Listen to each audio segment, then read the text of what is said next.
ओम श्री चिन्मय सद्गुरवे नमः. Kathopanishad explanation by Param Puja Guruji Swami Tejomayanandaji, published in Tapovan Prasad magazine of March 2026. The person whose knots of the heart in the form of ignorance are cut asunder has no more desires in the mind and attains liberation here and now. Atra Brahma Samashnute. This is called Sadhya Mukti or Jivan Mukti. Then the question arises regarding what happens to the other jivas. Even though this topic was discussed earlier, the Upanishad elaborates on it in the next mantra using unfamiliar terminology.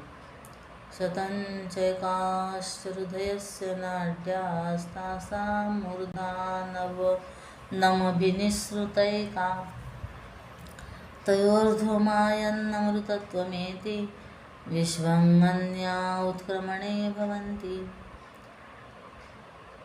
In the heart there are 101 nadis. Shatam cha ekascha hrudayasya nadyah. Other Upanishads say there are many more nadis. Among them one nadi piercing through the crown of the head, tasam murdhanam abhinisrutaika, goes out. That nadi is called the Sushumna nadi. The jiva who goes out through that nadi, Tayordhvamayan, reaches immortality. Amrutatvam eti. It means that he goes to Brahmaloka, lives there, and in due course gains the supreme knowledge from Lord Brahma and then gets liberated. This type of mukti is called Krama Mukti, gradual liberation. Earlier we discussed Sadhya Mukti, liberation while living in the human body. There is no question of going anywhere then. This other type of mukti is gradual, because the person cannot acquire this knowledge while living. However, due to his upasana, he goes to Brahmaloka and waits there to get liberation. The condition for liberation remains the same, gaining the ultimate knowledge. This is about the jiva which lives through the Sushumna nadi, as in the case of great yogis. Some Mahatmas can see that cleaving Brahmarandhra,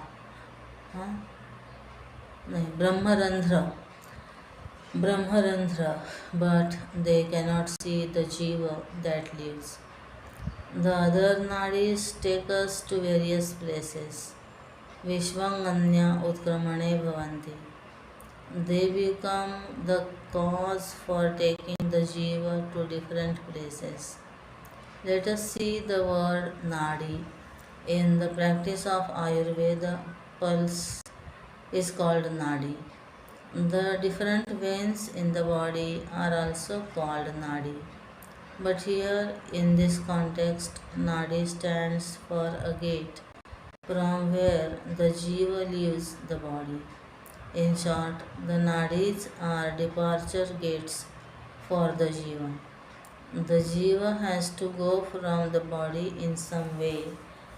The Bhagavad Gita says that the jiva is taken away swiftly and subtly, just as the saint is wafted away by the breeze. Vayurgandhaniva ashayat. The nadis are the roots or gates through which the prana takes the jiva out. At an international airport, there are many travelers and different terminals The travelers go to their respective terminals. There are many departure gates. When the traveler has completed the various formalities, he must go to the departure lounge and wait there. When the gate opens, he boards the flight to reach his destination. The terminal is huge and has many departure gates. In the same way, when the time comes, the Jiva also sits in the departure lounge, waiting for his departure gate to open. At times, even while waiting in the lounge, there is an announcement of a delay of 1 or 2 hours. Similarly, the departure of the Jiva is sometimes delayed, and at other times there is a sudden departure. Thus, the nadis are the gates for the jiva's departure. Some go directly to Brahmaloka. Others may go to Pitraloka, Swargaloka, Gandharvaloka, and so on. Some are born again in the Martyaloka as a human being. If the jiva has done too much papa, it takes on other yonis like those of an animal, a bird, a tree, and so on. In short, there are different gatis, and the jiva may go out through different nadis depending on its destination. Well, who goes to the airport? It will only be a person who has the desire to travel and go somewhere. But there are people who have no desire to go anywhere. Such is the case of a person who has realized the truth. It is said, Natasya prana utkramanti. His pranas don't go anywhere. They merge herself, here itself. Atraiva samavaliyante. The nadis are the different routes by which the jiva leaves the body. The jiva has to go through a certain nadi because he has performed those karmas prompted by desires. So the Hridaya Granthis, the desires, determines determine the nadis the jiva will go through. The Gita says, Urdhvam gacchante sattvastha. Those with sattva guna go to the higher lokas, some go to the middle and some to the lower lokas according to their karma phalas. As for a wise man, all his desires are gone. Yada sarve pramuchante kama. Brihadaranyaka Upanishad, Kathopanishad 2:3-14. So there are no karmas and karmakati, and therefore no question of going out through any nadi. All his desires are fulfilled here itself. Ihaiva sarve praviliyanti kamaha, and he merges into the infinite. So we have seen how our gati is determined as per our karma and our knowledge. Yatha karma yatha shrutam. A Brahmajnani is liberated here itself. The advanced seeker who does not get liberated here goes to Brahmaloka and gets liberated in the course of time. Others go to different lokas according to their punya karma. Some may also return to Martyaloka for some good work. And those who with papa karma get caught in a downward spiral of Durgati. One may wonder that when the earlier mantra 15 had concluded with the Upanishad saying Etavad Hyanuशासनम, why are there are three more mantras now. There are three reasons for this. One is that when we hear a wise man is liberated, we wonder what happens to those who are not wise. Where will they go? So these mantras provide that information. Secondly, the various gatis are also pointed out. Thirdly, the glory of Brahma Vidya becomes clear. When you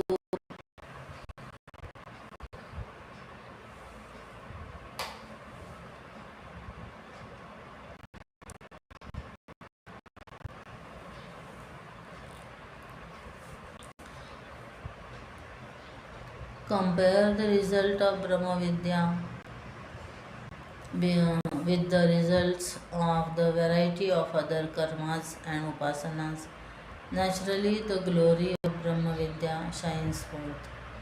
So it serves three main things: gives information, encourages dispassion, vairagya, and points out the glory of Brahma Vidya.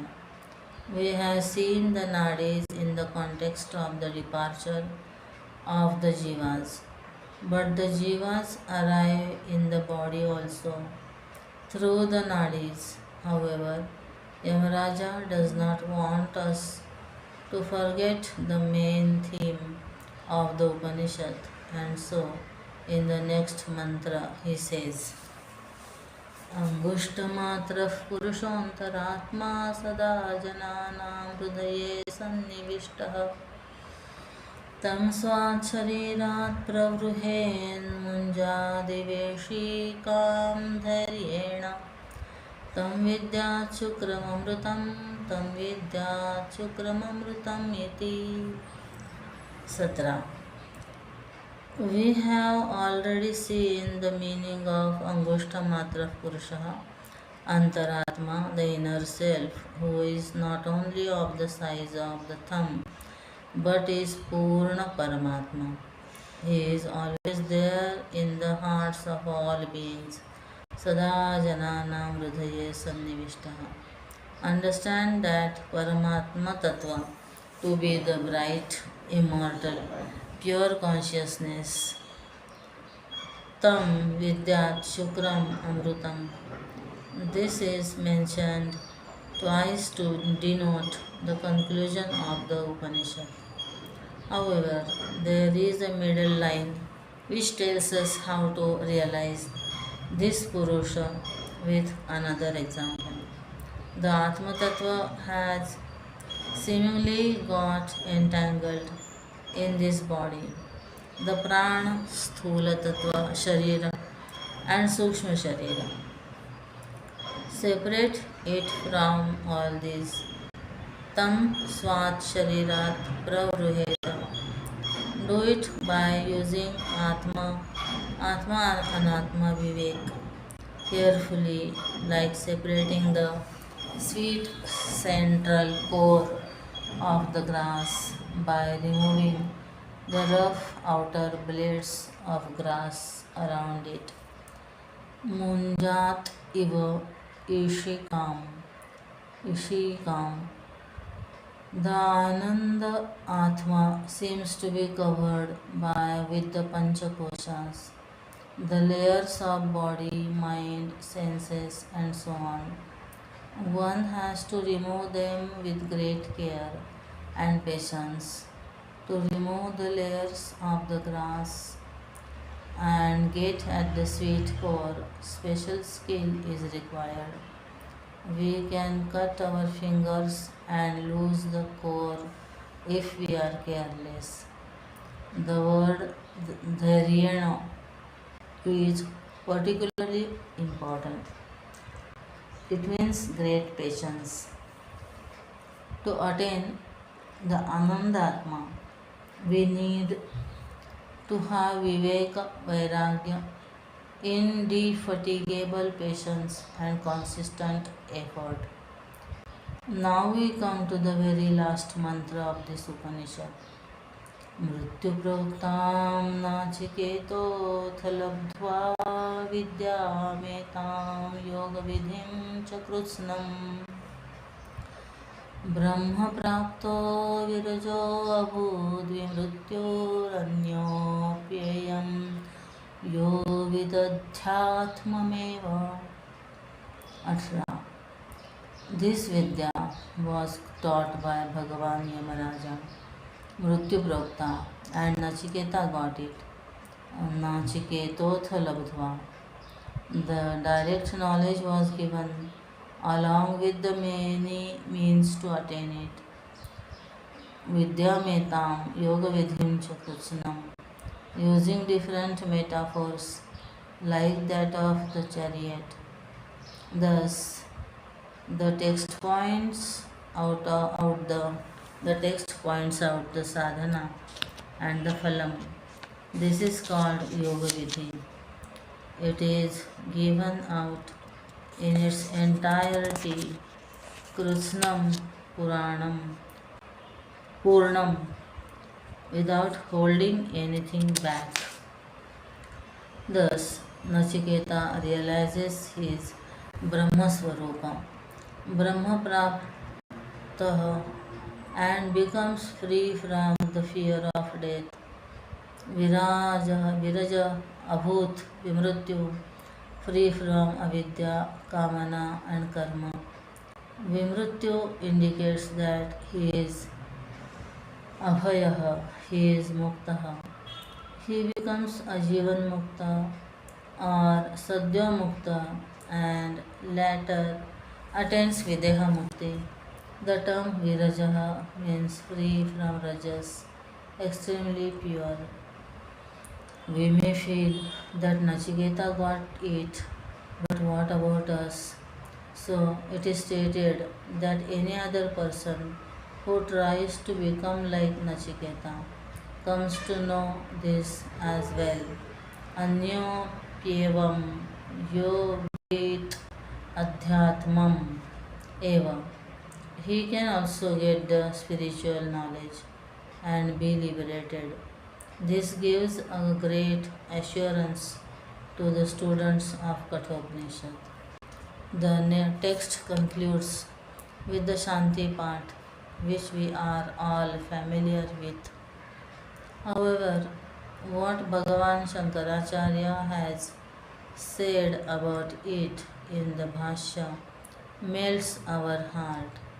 He says that in the process of imparting and learning this knowledge, there is the possibility of committing some mistake, both by the Shishya and the Guru. However much one may try to be perfect, there is always a possibility of some wrong words or thoughts.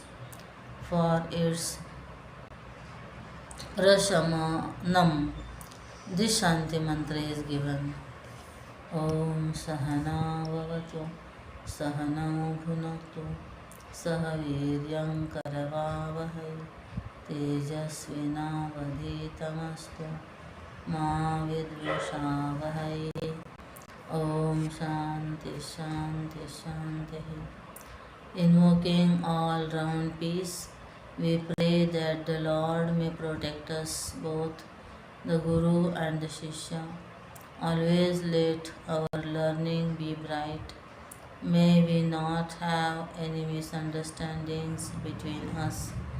With the blessings of Lord and Pujya Gurudev and of Dharmaraja and our beloved Nachiketa, we have successfully completed the study of this text. We must continue to reflect on what we have studied. I thank everyone who made this study possible. Hari Om. Shri Gurubhyo Namaha. Hari Om. Shri Sadgurunath Maharaj ki jai. Om Shri Chinmaya Sadgurave Namaha.